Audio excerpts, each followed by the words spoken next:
जी बिल्कुल, मुल्तान का दिल समझे जाने वाला घंटा घर जो चौक है, वहाँ पर कारोबारी सरगर्मियाँ अरूज पे रहती हैं। जो शहरी हैं उनका आना जाना लगा रहता है। वहाँ पे ट्रैफिक जो है वो मामूल से ज़्यादा होती है।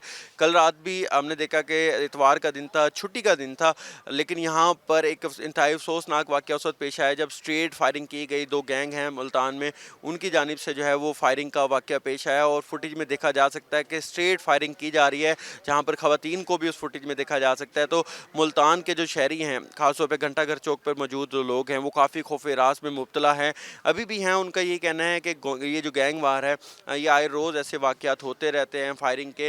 जबकि पुलिस का यही कहना है कि इनकी दरीना दुश्मनियाँ चल रही हैं, आपस में ये रिश्तेदार हैं, लेकिन इनकी दरीना दुश्मनी चल रही हैं, जिसके बायस जो है ऐसे वाक़यात पेश आते हैं। और कल भी एक वाक़या पेश आया है, जिसकी वजह से जो लोग हैं वो काफ़ी यहाँ पर खौफज़दा हैं। जबकि पुलिस का यही कहना है कि जो 4 मरकज़ी मुल्ज़िमान हैं, उनको पकड़ने के लिए छापे मारे जा रहे हैं और आज जो है इनको पकड़ लिया जाएगा। इनके खिलाफ थाना चैलक के अंदर जो है वो मुकदमा भी दर्ज किया जा रहा है। जबकि जो यहाँ पर मौजूद कारोबारी तबका है या शहरी आम शहरी हैं, उनका यही कहना है कि आए रोज़ ऐसे वाक़यात पेश आ रहे हैं, आए रोज़ फायरिंग के वाक़यात पेश आ रहे हैं। कल भी 3 जो लोग हैं वो ज़ख्मी हो गए थे इस वाक़े में, जिनको निस्तर अस्पताल जो है वो मुंतकिल कर दिया गया था।